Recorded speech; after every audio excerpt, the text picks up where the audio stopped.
الحمدللہ رب العالمین صلاۃ والسلام علی اشرف الانبیاء والمرسلین اما بعد فاعوذ باللہ من الشیطان الرجیم بسم اللہ الرحمن الرحیم۔ تمام سامعین اور حاضرین کو السلام علیکم ورحمۃ اللہ وبرکاتہ۔ خوش آمدید ایک اور پر نور صبح نور میں آپ تمام لوگوں کو۔ اسلام ایک مذہب ہے، ایک دین ہے، لیکن صرف اور محض اسلام ایک مذہب اور دین کا نام نہیں ہے۔ اسلام ایک ضابطہ حیات ہے۔ اسلام is a way of it's a complete way of life۔ ایک پورے لائف سٹائل کا نام ہے، ایک نظریے کا نام ہے، ایک ویژن کا نام ہے، ایک سوچ، ایک اپروچ کا نام، طرز زندگی کا نام ہے۔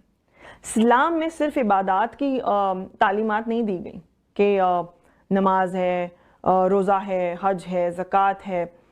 اسلام نے ہمیں بیسکلی انسانیت سکھائی ہے۔ انسان کو اشرف المخلوقات بنایا بھی اسلام نے، اور اسلام نے ہی یہ درجہ انسانوں کو دیا اور انسانیت سکھائی۔ ہمارے پاس 5 ارکان ہیں اسلام کے: توحید، نماز، روزہ، حج، زکوٰۃ، جو کہ کافی مشقت طلب کام ہے۔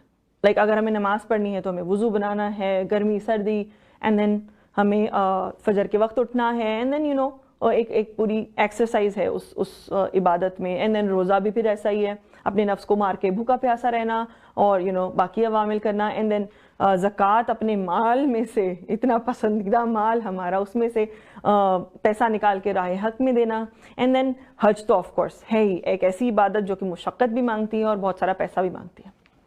لیکن کچھ ایسی عبادت بھی ہے کہ جو کہ روز محشر جب میزان عدل میں اعمال کو ڈالا جائے گا تو اس عمل کی جو وزن ہے وہ روزہ، نماز، حج، زکوٰۃ سے زیادہ ہی ہوگا۔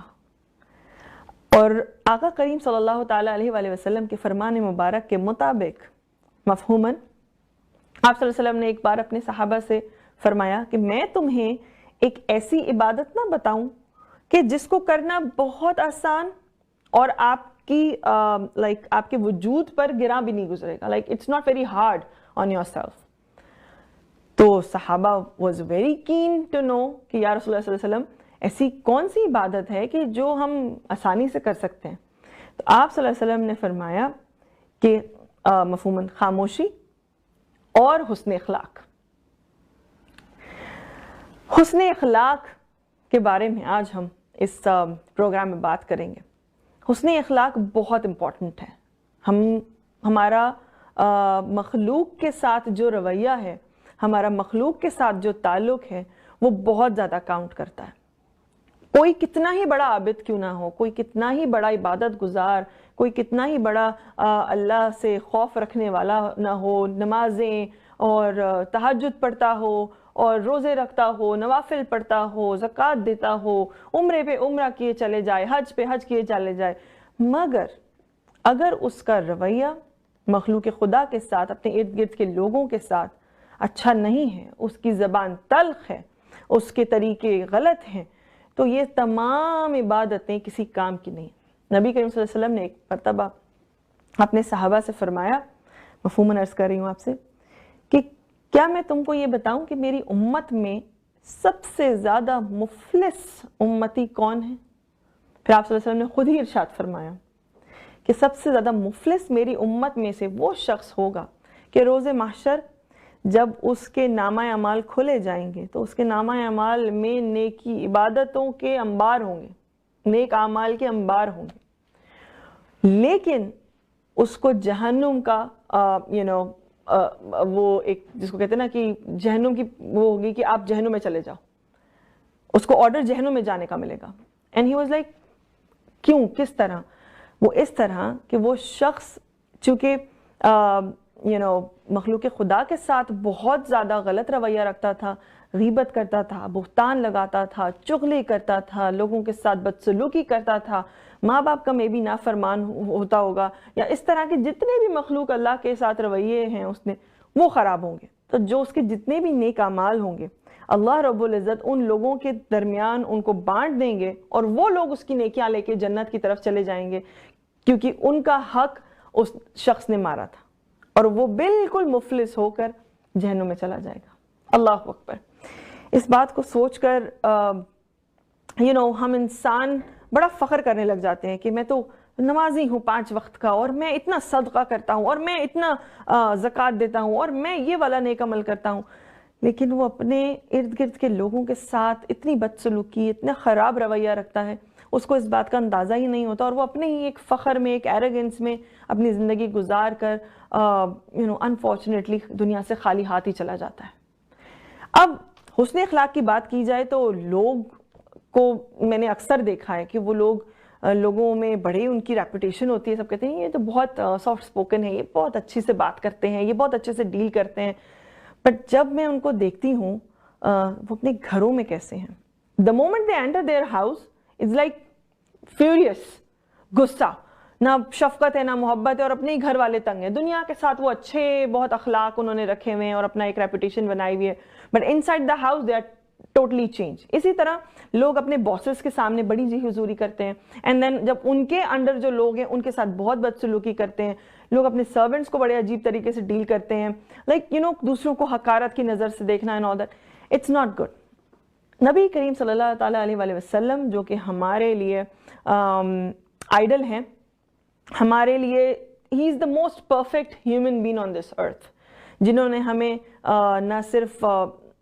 یہ تعلیم دی کہ آپ نے اپنے والدین کے ساتھ شفقت اپنے والدین کے ساتھ احترام کرنا ہے، ان کی فرما برداری کرنی ہے، ان کا ادب کرنا ہے، بلکہ یہ بھی سکھایا کہ اولاد کے ساتھ شفقت، اپنے چھوٹوں کے ساتھ شفیق ہونے کا حکم دیا۔ انہوں نے ہمیں نہ صرف یہ بتایا کہ ہمیں اپنے بہن بھائیوں کے ساتھ کیسا رویہ رکھنا چاہیے، بلکہ انہوں نے تو یہ تک سکھایا ہمیں کہ ہاؤ ٹو ٹریٹ اس وقت کے غلام اور آج کل کے جو ہمارے سرونٹس اور یا میڈز اس طرح کے تھے، اس میں بہت زمین آسمان کا فرق ہے۔ اس وقت تو غلاموں کو انسان ہی نہیں سمجھا جاتا تھا، آپ صلی اللہ علیہ وسلم نے ان کے ساتھ اس قدر محبت کا اور پیار کا اور اتنا اس نے سلوک دکھایا کہ آپ پھر حضرت بلال حبشی رضی اللہ تعالیٰ عنہ کو تو جانتے ہی ہیں کہ ان کو پھر کعبے کی چھت پر چڑھا کر اور آپ صلی اللہ علیہ وسلم نے اذان کا حکم دیا، اور ایسی اذان دی کہ آج تک کوئی اور نہ دے سکا۔ یہاں تک کہ پڑوسیوں کے کتنے حقوق اسلام نے ہمیں سکھائے۔ یہ سارے حسن اخلاق کی تعلیم ہمیں قرآن مجید سے، نبی کریم صلی اللہ علیہ وسلم کی سنت سے، ان کی احادیث سے، ان کے پریکٹیکل وے آف لیونگ، انہوں نے کیسی زندگی گزاری، یہ تمام چیزیں ہمیں وہاں سے ملتی ہیں۔ اب آپ حسن اخلاق میں اپنے رشتہ داروں کو، اپنے والدین کو، اپنے اساتذہ کو، اپنے سے چھوٹے لوگوں کو، اپنے سے بڑے لوگوں کو، ان تمام لوگوں کو ملوث خاطر رکھیں۔ اکارڈنگ ٹو مائی انڈرسٹینڈنگ، مجھے یہ لگتا ہے کہ آپ کے پاس اگر کچھ اچھائی ہے، آپ کے پاس کچھ ہنر ہے، آپ کے پاس کچھ اچھی تعلیم ہے، آپ کے پاس پیسہ ہے، یا کوئی بھی اللہ رب العزت کی عطا کردہ نعمت ہے، سب سے پہلا حق آپ کے والدین کا ہے، آپ کی امیجیٹ فیملی کا ہے، آپ کے جو آپ سے جتنا قریب ہے وہ اتنا ہی حقدار ہے۔ یہاں تک کہ پڑوسیوں کو، پڑوسی چونکہ ہمارے ساتھ ایک دیوار شیئر کرتے ہیں، ہمارے برابر والے گھر میں ہوتے ہیں، تو ایک وقت آیا کہ اصحاب اتنا ڈر گئے کہ کہیں ہم ان کو شریعت ہماری جائیداد میں حصہ بھی نہ دیتے۔ تو حسن اخلاق بہت زیادہ ضروری ہیں۔ نبی کریم صلی اللہ علیہ وسلم نے ہمیں نہ صرف یہ تعلیم دی، بلکہ اسلام از ناٹ اونلی اباؤٹ اللہ کے حقوق، اسلام از آلسو اباؤٹ بندوں کے حقوق۔ تو حسن اخلاق سے پیش آئیے، انشاءاللہ میں اور آپ اگر اللہ تعالیٰ کی خوشنودی واقعی میں چاہتے ہیں، اپنی بخشش واقعی میں چاہتے ہیں، تو مخلوق خدا کو عذر نہ پہنچائیں۔ اگر آپ ان کی مالی طور پر ہیلپ نہیں کر سکتے، ان کی خدمت نہیں کر سکتے، تو پھر ان کو دکھ بھی نہ دیجیے، ایٹ لیسٹ ہم یہ تو کر ہی سکتے ہیں۔ تو انشاءاللہ اب آپ سے زندگی بخیر ہمارے نیکسٹ سیگمنٹ میں ملاقات ہوگی۔ تب تک کے لیے اللہ آپ کو بھی اور مجھے بھی حسن اخلاق سے پیش آنے کی توفیق دے۔ اپنا خیال رکھیے گا۔ السلام علیکم ورحمۃ اللہ وبرکاتہ۔